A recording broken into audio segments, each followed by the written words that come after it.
You should never use a blacklight in a hotel room.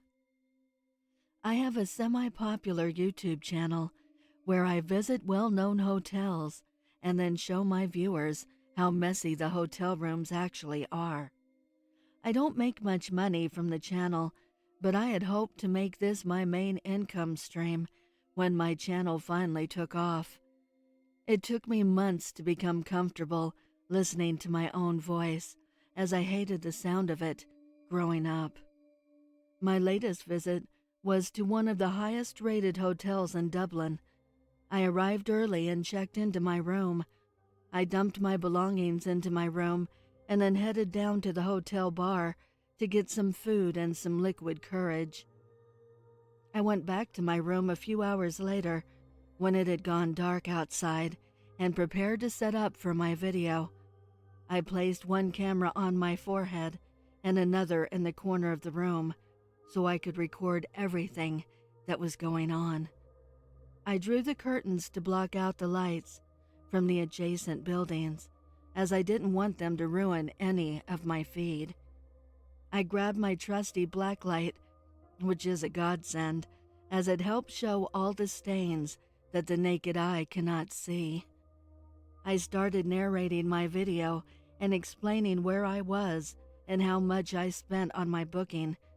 After a few failed attempts, I got the intro right and prepared to start the main part of my video.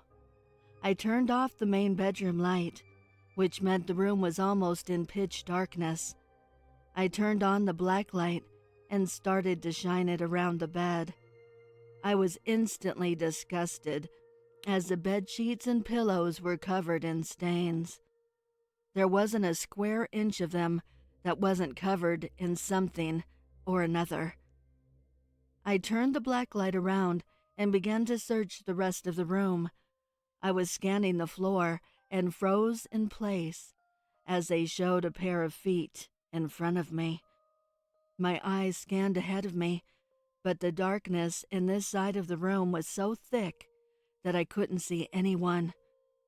My heart was thumping in my chest as I slowly raised the blacklight upwards. I almost screamed as a small boy was lit up in front of me. He stood there unmoving in the corner of the room. His face was littered with scars, and it took me a few seconds to notice that his eyeballs had been carved out of his skull. I almost vomited as a worm crawled out of the eye socket and collapsed to the floor. He opened his mouth as if to speak, and a long yellow tongue exited his mouth and began licking his lips. I flinched back from his breath, as it somehow reminded me of graveyards and death. I finally regained my wits and rushed towards the light switch and flipped it back on.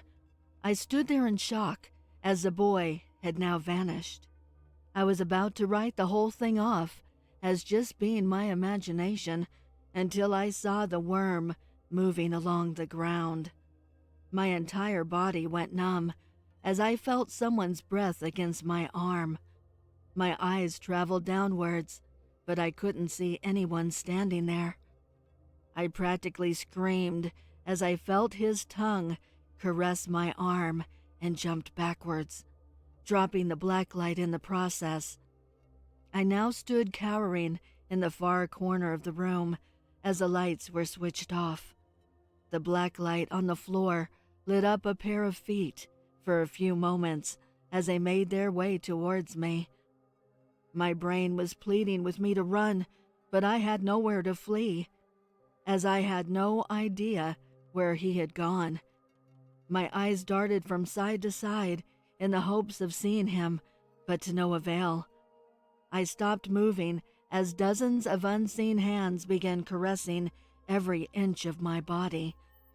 They began using their nails to cut into my skin, and I could feel blood oozing down my legs and pooling in my shoes. My eyes darted back to the blacklight as I knew that it was my only salvation. I lunged forward to grab it, but ended up tripping over the edge of the bed and landing heavily on the floor. I had to shake my head a few times as I was seeing stars. I carefully raised my eyes and was beyond ecstatic to see the blacklight was almost within reach. I was about to reach out for it when hands began trying to pull me beneath the bed, and certain doom. I tried to grab onto anything to slow them down, but nothing was within reach.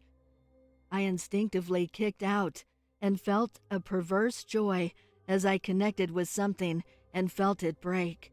The grip on my legs decreased, and I pulled myself forward with the last of my strength until I grabbed onto the blacklight. I shone it towards the bed and gazed in terrified wonder as the room was now filled with children. Every single one of them was missing their eyeballs, yet somehow they all seemed to be looking directly at me.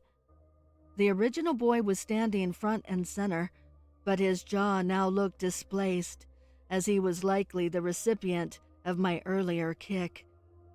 They began to advance on me as I slowly backed away from them.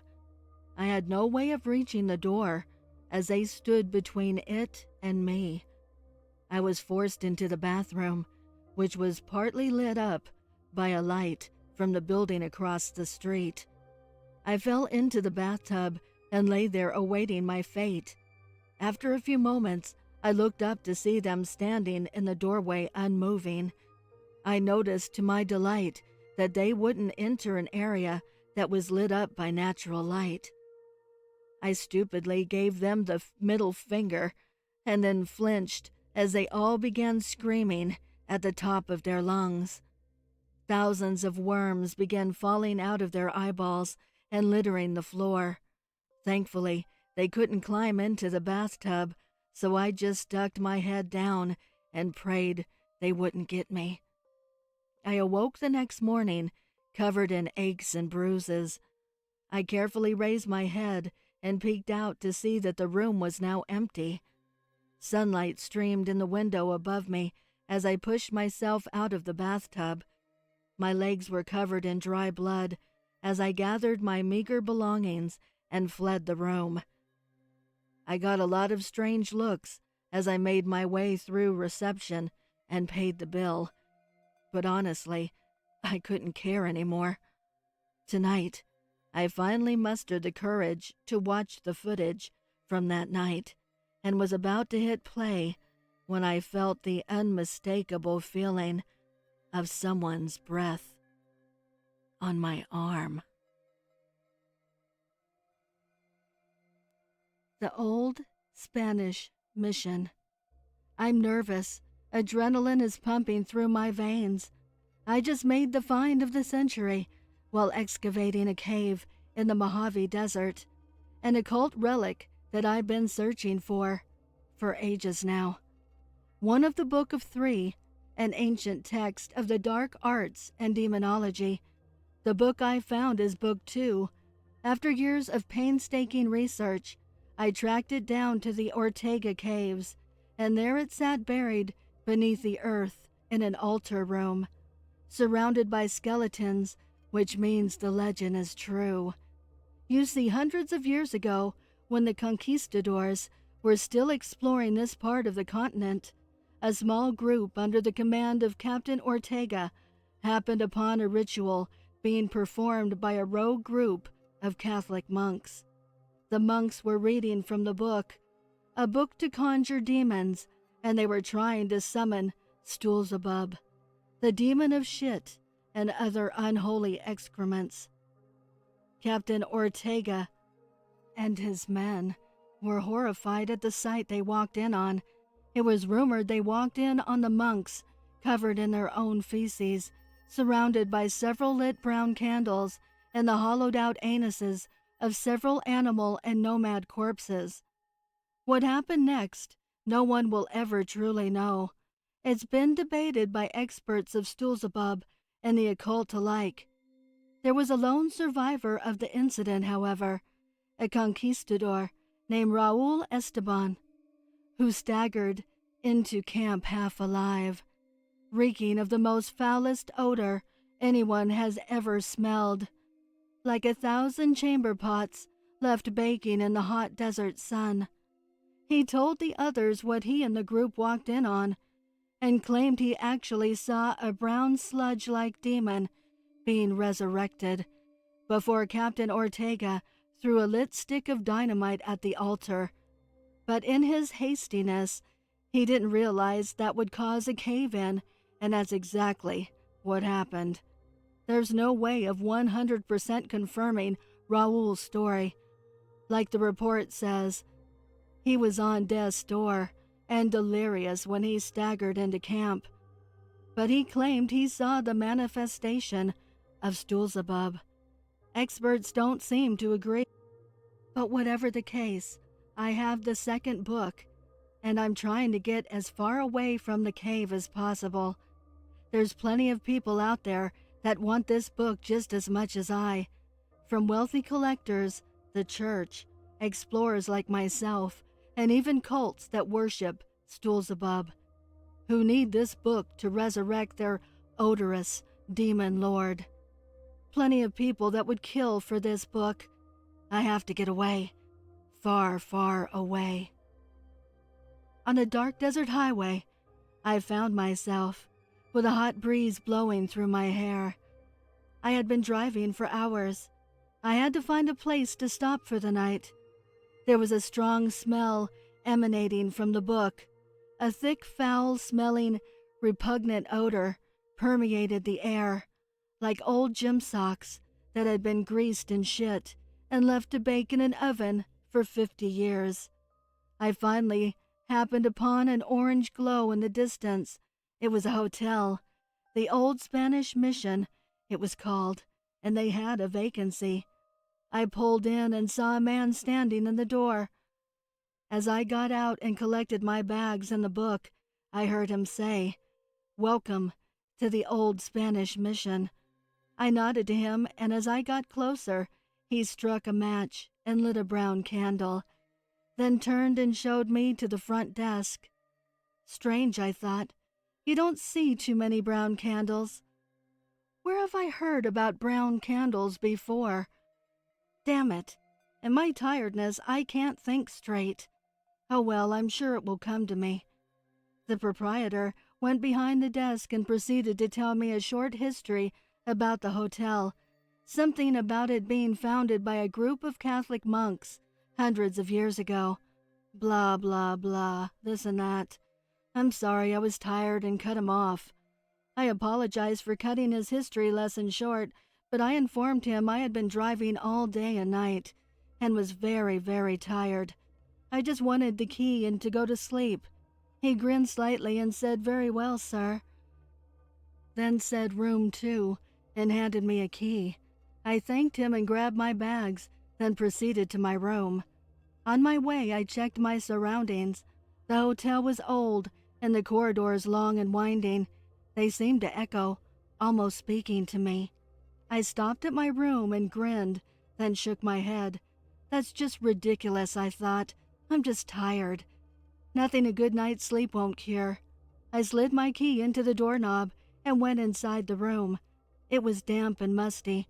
The walls were maroon and the bedspread was brown. Paintings of desert caves and landscapes adorned the walls. It wasn't much. I've stayed in better, but I just needed some sleep. I put my things away, went to the bathroom to wash my face.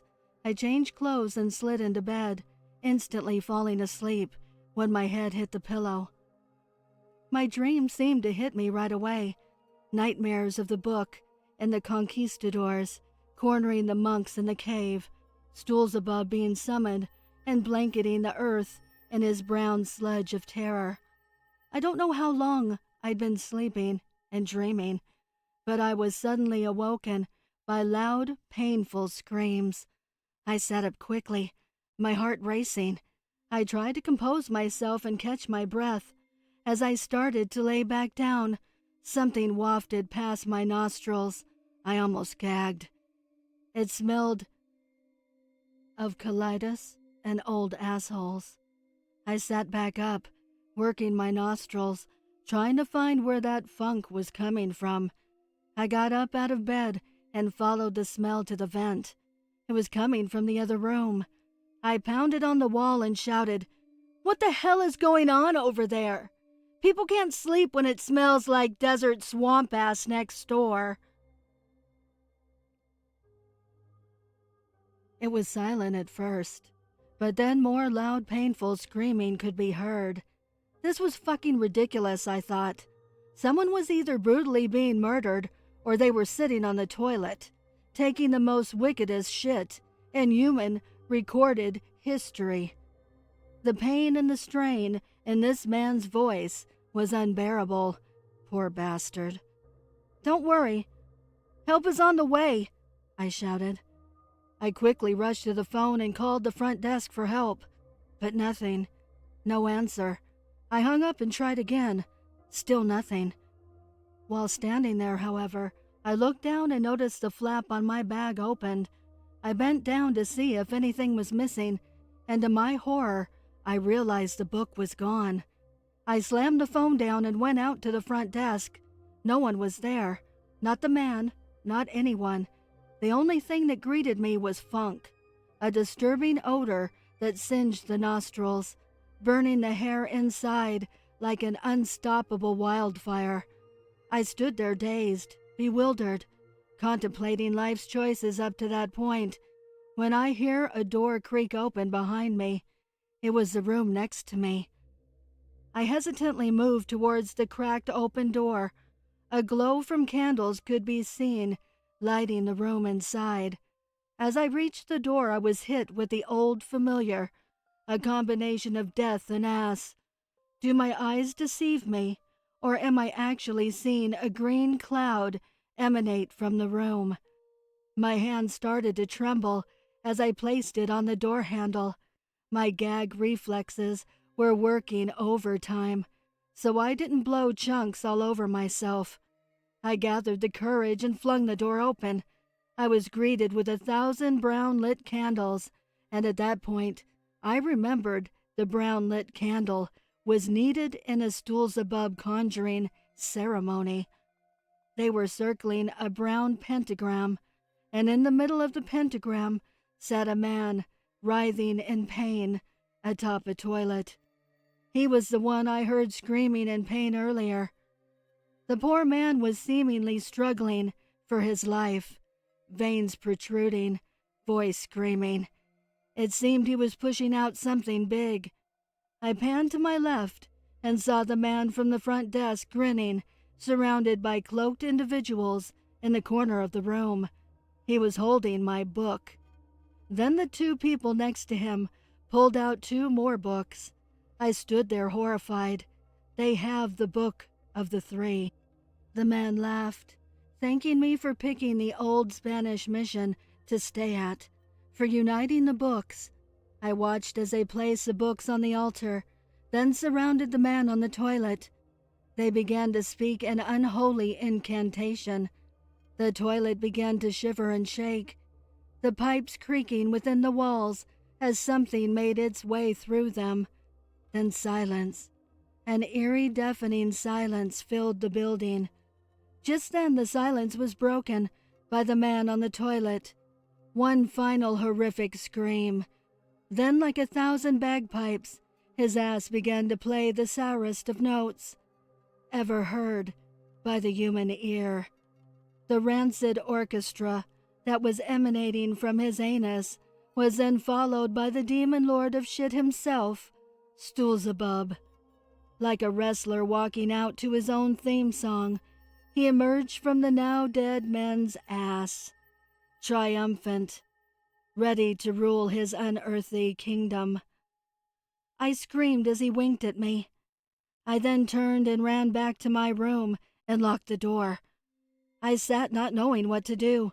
I sat on the edge of the bed, staring at the room, staring at the paintings again.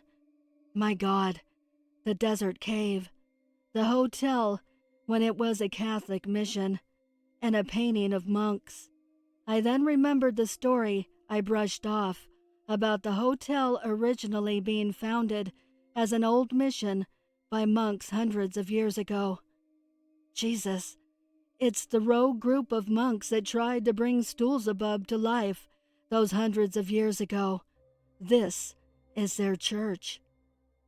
It's over. I'm finished. I can hear them chanting outside. I smell the end that is approaching my door. If you find this tape recorder, know I died horrifically. And remember, you can check out, but you can never leave.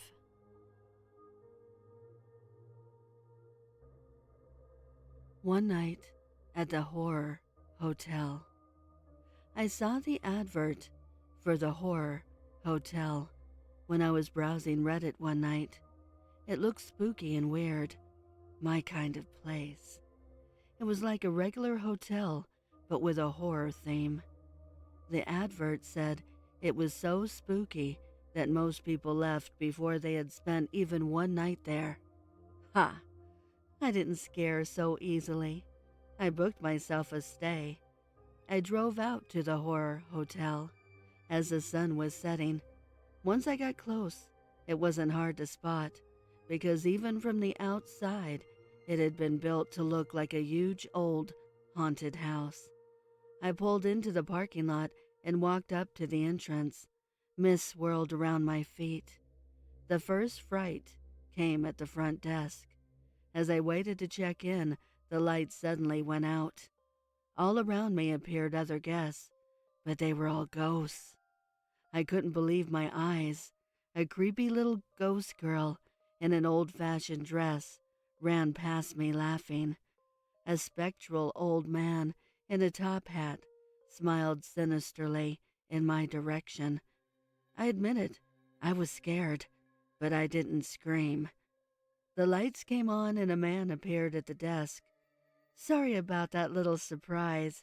It's a trick we do with projectors, and it's how we welcome our guests here at the horror hotel.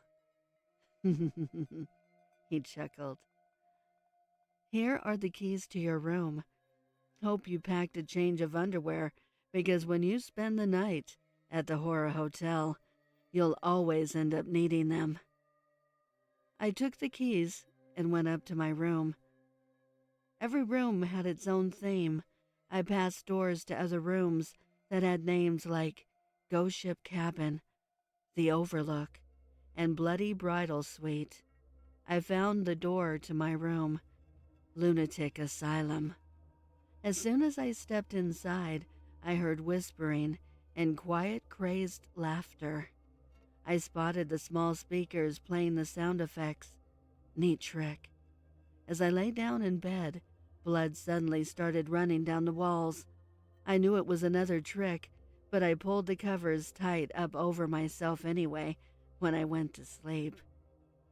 I woke up in the middle of the night. There was a man in my room. He was standing at the end of the bed with a knife in his hand. He was wearing an asylum prisoner costume. I let out a blood-curdling scream as he ran from the room. I think I gave the poor actor the fright of his life.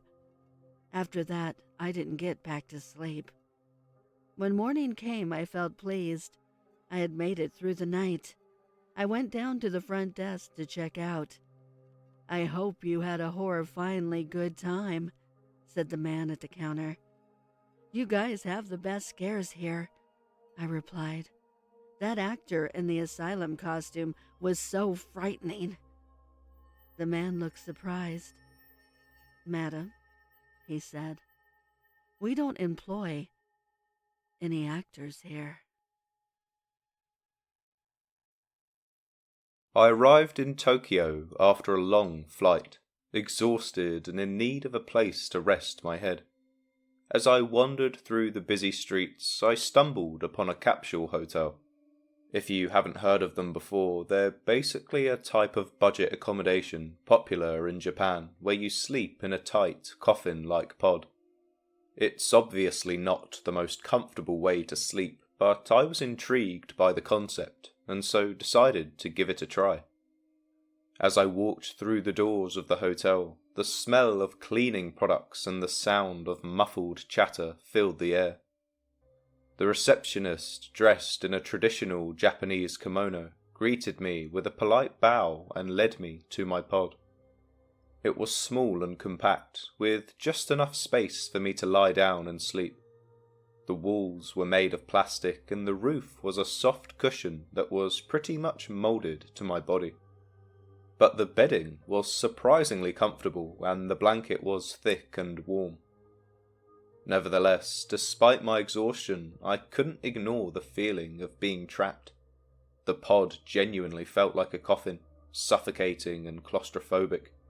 I tried to calm myself down and just get some rest, but I knew it was going to be difficult. But what made things even worse was that as the night went on, I started to hear strange noises coming from outside my pod.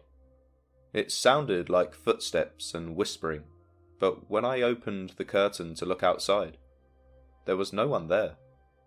I just laid back down in my pod, and after an hour or so, my exhaustion eventually took over, and I drifted off to sleep.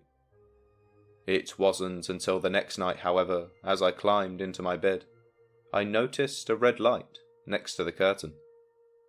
At first I thought it was some sort of decoration, but as the night went on, the light persisted. I started to feel uneasy and paranoid, and so I reported the red light to the hotel staff. They assured me that it must have been a mistake and that they would take care of it, but when I crawled back into my pod that night, the red light was still there. I observed it closer and compared the light to the camera on my phone, and I was horrified to see that it was almost an identical match. I felt a chill run down my spine as I realized that someone had put a camera in my pod. I knew I needed to do something, but I was too scared to move. The thought of confronting whoever was watching me was terrifying, and I didn't know what they were capable of. But as I stared down the camera, suddenly the red light went off. I waited for it to turn back on, but it never did. I just laid there in the silence, wondering who was watching me and what they were doing with the footage. The very next day, I checked out of the hotel and went straight to the police. They took my statement and promised to investigate, but I never heard anything back. To this day, the thought of someone recording me while I slept still plays on my mind, and I warn everyone that I know to never stay in a capsule hotel, as you never know who might be watching. Exhausted and in need of a place to rest my head, as I wandered through the busy streets, I stumbled upon a capsule hotel. If you haven't heard of them before, they're basically a type of budget accommodation popular in Japan where you sleep in a tight, coffin-like pod. It's obviously not the most comfortable way to sleep, but I was intrigued by the concept, and so decided to give it a try. As I walked through the doors of the hotel, the smell of cleaning products and the sound of muffled chatter filled the air. The receptionist, dressed in a traditional Japanese kimono, greeted me with a polite bow and led me to my pod. It was small and compact, with just enough space for me to lie down and sleep. The walls were made of plastic and the roof was a soft cushion that was pretty much moulded to my body. But the bedding was surprisingly comfortable and the blanket was thick and warm. Nevertheless, despite my exhaustion, I couldn't ignore the feeling of being trapped. The pod genuinely felt like a coffin, suffocating and claustrophobic. I tried to calm myself down and just get some rest, but I knew it was going to be difficult. But what made things even worse was that as the night went on, I started to hear strange noises coming from outside my pod. It sounded like footsteps and whispering, but when I opened the curtain to look outside, there was no one there. I just laid back down in my pod, and after an hour or so, my exhaustion eventually took over, and I drifted off to sleep. It wasn't until the next night, however, as I climbed into my bed, I noticed a red light next to the curtain. At first I thought it was some sort of decoration, but as the night went on, the light persisted. I started to feel uneasy and paranoid, and so I reported the red light to the hotel staff. They assured me that it must have been a mistake and that they would take care of it, but when I crawled back into my pod that night, the red light was still there. I observed it closer and compared the light to the camera on my phone, and I was horrified to see that it was almost an identical match. I felt a chill run down my spine as I realized that someone had put a camera in my pod.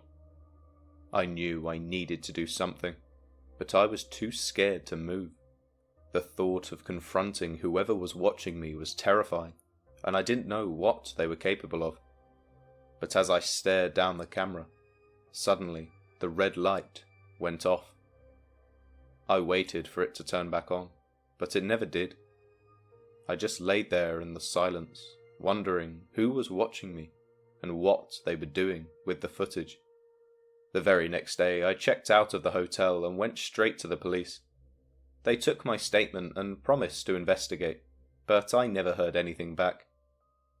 To this day, the thought of someone recording me while I slept still plays on my mind, and I warn everyone that I know to never stay in a capsule hotel, as you never know who might be watching. Hotel nightmare. Needless to say, I don't like staying at hotels much anymore. I drove 9 hours to meet my parents at a halfway mark to pick up my 2-year-old daughter at an agreed-on hotel. I assumed we were all going to stay there the night, since we both had such a long drive. When I had grabbed all her things, I asked, "Are you going to stay here too?" My dad said, "No, we're gonna head back." I was a little disappointed, but I understood that they don't like hotels much. I checked in and went to our room. It was fairly late, but I don't sleep much at night. I am more of a night person. I turned the TV on, and I was in my bed, and my daughter was in hers. She fell asleep pretty quick, probably the car ride. I had all the lights off in the room. The only light was coming from the TV. I was sitting up against the headboard with my legs stretched out, straight in front of me, under the covers. All of a sudden, I felt something grab my toes. Both feet at the same time. I quickly pulled my legs in toward me, and my knees bent against my chest. I grabbed my phone and used the light on it to shine at the end of the bed. I didn't see anything. I sat there trying to look stoic, like I wasn't afraid, but inside I was screaming.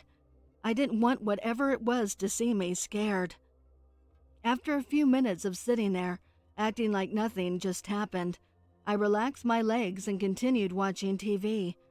Seemed like moments later, I felt pressure next to my leg, like a hand, like someone was leaning their body onto the bed from the end of the bed with both hands down on the mattress. Then I felt pressure as if their left hand moved forward and pressed down. Then, what felt like their right hand moved forward and closer to my knee. Then their left hand moved forward. It felt like someone, or something, was crawling up to my face, slowly and methodically. It was definitely a Harley Quinn-type movement. I could feel the palm push down first. Then the hand rolled forward to the fingers. Imagine it like how a person walks, heel to toe. The motion was very similar and very exaggerated. It was creepy and unsettling, like it was having fun. I flung off the blankets and jumped into my daughter's bed, hoping her innocence would save me. I was facing the wall spooning her, and I saw shadows go across the wall. I jumped up and turned the light on, frantically grabbing our stuff to pack up and leave. I went down to check out. It was about 4 a.m. The guy working said, "You were leaving early." I said, "Yeah, couldn't sleep." By chance, Have you had anyone ever tell you this hotel is haunted? I laughed nervously, waiting for him to laugh too, which I wish he would have. Instead, he replied, "Why? What room were you in?" I told him and he replied, "I don't know why they put you over there. I never put people over there. Ever since we got new owners, they did a cleansing on the building, thinking things would get better. But since then, things have gotten worse." I told him, "Yeah, I don't think it worked." I will never forget that, and I wanted to share it. The Alamo. The Alamo, Raffertyvaan, 10/24/2021. It's 2015, and I've been back from Kuwait for a few months. My wife and I were having dinner, and she tells me she wanted to get out of the house for the weekend, but had no idea what she wanted to do. I was going a little stir-crazy myself, but I couldn't think of anything that sounded like a good weekend trip. It's never really been something I gave much thought to. We eventually agreed to ask around and see if any of our friends had any ideas. I go to work the following day, and after PT, Army physical training, I go to my office, and everything seems like the usual. I drink some coffee, I do some paperwork, then I go to drop something off to the chaplain, and we chat for a bit. How was the weather? How's the wife? Etc. Eventually, I remember the conversation my wife and I had about looking for a weekend trip, so I mentioned it to the chaplain and asked if he has any ideas on something fun. He smiles and tells me they have a marriage retreat coming up that's near the Alamo. I always had this idea that those were for people whose marriage is struggling or has problems, to which he laughs a little and goes, "No, it's a fun weekend you spend with your spouse, and it's all paid for by the battalion." Sounds fun. I'll call my wife and make plans then. As I'm getting ready to leave, he mentions they do have us sit down for a counseling session for like an hour. Great. Now I'm going to disguise couples counseling, I'm thinking to myself. But it's the best idea I've found, so I call my wife. My wife and I are driving to the couples retreat. I haven't mentioned the counseling session yet because I don't want her to think we are having problems. It was a pretty uneventful drive, but we got there, and it's a massive hotel, gorgeous-looking building right next to the Alamo. We were both a little awestruck. After navigating the parking situation, we make our way into the hotel and see a few of the people I work with also checking into the hotel. Everyone seems excited to see the Alamo. They run a tour, and it's a big attraction. Then one of the people mentions the counseling session. I swear my wife gives me the look of, "What's wrong with our marriage?" I try to shrug it off by saying, "Yeah, it's one of those things you have to suffer through, so you get an incredible free trip. Am I right?" I think my wife accepted that and seemed to relax. After we get settled into our room, we go to see the Alamo, and it is an excellent tour. I feel like my wife and I had a fun time. We got some souvenirs and decided to get some dinner. We went back up with the chaplain and the others to see the schedule for this session, and he gave us a breakdown and said we would do breakfast in the dining area and a short little session. He told us to write a little poem for our spouse and told us we don't have to share it with the group, but he wanted us to share it with our spouse. After he finishes talking, we all clear out, and my wife and I walk around the area for a few hours before calling it a night. My wife takes a shower. This room is massive and luxurious. I felt like royalty. I write a poem for my wife. It feels a little cheesy, but that's what marriage is about sometimes, right? She gets out, and I take a shower myself. When I got out, I felt super cold, So I asked my wife if she had changed the thermostat. She looked at me and said she hadn't moved since I got in the shower, and she was writing her poem. I shrugged and said, must be just from the shower then. After getting dressed and ready for bed, my wife and I share our poems. She gets a little emotional and says she loves it. I did too, but I'm not good at being vulnerable like that. We eventually go to bed. I'm asleep shortly after my head hits the pillow. I wake up to the feeling of something sitting on the end of the bed, on top of my feet. At first, I thought it was my wife. I'm a little groggy as I look down and see a long-haired woman just sitting at the foot of the bed. "Babe, what are you doing? Come lay back down," I said to her. I hear my wife snoring next to me on the bed, and my eyes are locked on this figure at the foot of the bed. I can't look away. My vision is clear at this point. Unblinking, I see a long black-haired woman facing away, sitting at the edge of the bed. I can feel her weight on my feet. I can't speak.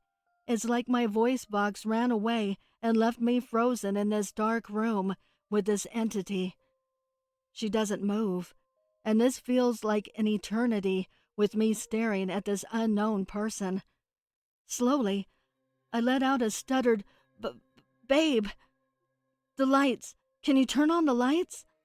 As a light flicks on, she vanishes, and I see the indentation of where she was sitting slowly return to its original shape.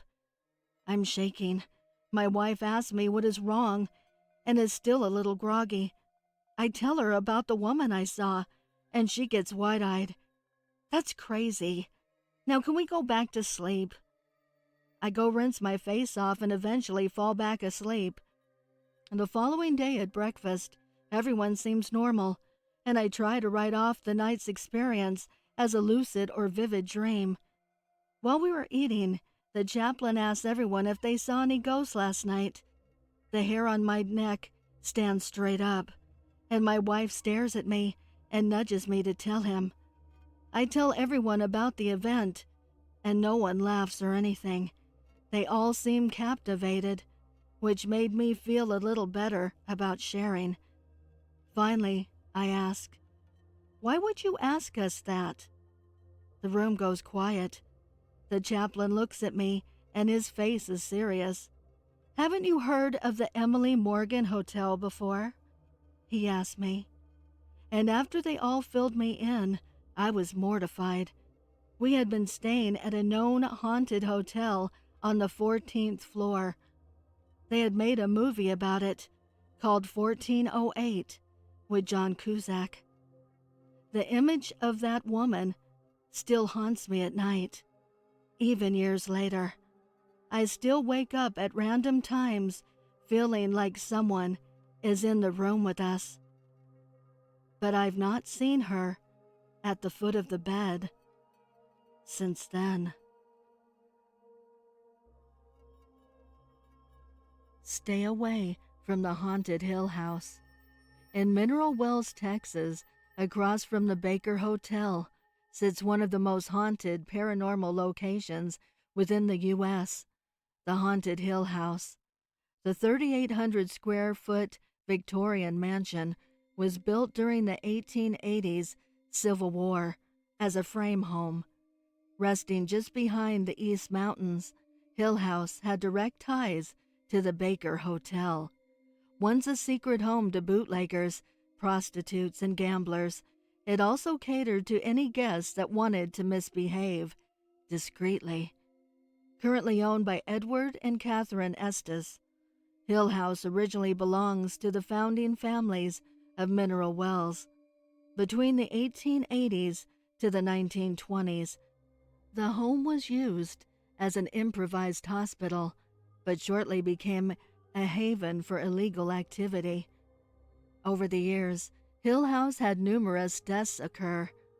It is said that spirits here wander the rooms, halls, and corridors as if they were still living, and if anyone were to die in Hill House, they could never leave. Their souls would forever remain trapped unable to find rest. The increased levels of paranormal activity have made Hill House a hotspot for paranormal investigation, tours, and venues. Hill House has also been featured in shows such as Ghost Adventures, Haunted Collector, Deep South Paranormal, Paranormal Files, and Portals to Hell. You can find more information about bookings, tours, stayover on their website along with contact information regarding your stay. You can also purchase merchandise on their website, even their most notable I Survived Haunted Hill House t-shirt. Do you dare stay in the Haunted Hill House? Knock, knock, knock. I hear from the door. From the edge of the bed where I sit in this dingy hotel room, in the part of town trouble only comes to play. I told myself I wouldn't come here anymore. I was done with this shit. It's hard to turn down a $60 room and a $50 lady of the evening. Lies. I lie often, to the people I love, to my friends, and most importantly, to myself. I look down to my side. The small .38 Special 6-shot revolver shines from the lamplight, hitting it just right. So much power packed into such a tiny piece of man-made metal. The knock echoes through the small room. A room with a box TV, 25-year-old bed, and pink and green bathroom tiles from the 60s. The room feels smaller in the night, more hopeless. I take the gun in my hand, open the cylinder, and load a round from my pocket. One will be enough. I use my other hand to spin the cylinder 5 times, keeping my head looking upward, staring up at the ceiling. With a flick of my wrist, the cylinder is closed. No one but God knows where that round is. The pounding on the door is more intense, louder, and has meaning behind it. I raise the gun to the side of my head. I used to be scared doing this. Terror would run through my brain when I would have the gun to my head, my brain desperately pleading with me not to hurt it. These days, it's a sense of peace, peace in knowing that I might finally get to leave this world. I stare ahead at the color box TV, playing The Office on repeat. Blankly staring ahead, I count down. 3, 2, 1. With my eyes closed, my finger on the trigger, I push the trigger fully. Sitting on the bed, alive, holding the gun to my head, I hear the loudest of the knocks. The door feels as if it is going to burst open with the force of the knock. Upset with anger, I rise up from the bed, throwing the gun against an old chair in the room. I rush to the door, moving the chain lock free from the door, unlocking the deadbolt. I swing the door open and see nothing. No one, not a soul, just an empty parking lot with 3 cars. I'm not surprised. There is never anyone there at the door. Whether I'm at home, my girlfriend's, or a hotel, no one is ever on the other end. 5 years of this knocking, every night, since the night I murdered that child. Driving drunk or high, probably both, I don't remember. Hitting him on his bike at 3 in the afternoon. Never stopping, but driving home frantically. I remained high for days until I saw on the news a local child. A hit-and-run accident. I know it's him every night, knocking on the door. He haunts me, and has for years. He wants me to suffer for the evil I have done. I shut the door, relock it, and walk to the chair. I picked the gun up, looking at it, wishing I had the balls to kill myself. I don't, though. I need fate to do it. I've tried to kill myself 100 times over the last 5 years. Turning off the lamplight, I walked to the bed and placed the gun on the nightstand. I lived through today. Guess we will see what tomorrow brings. I lay down, resting my head on the pillow. As my eyes close and I drift closer to sleep, it echoes through the room again.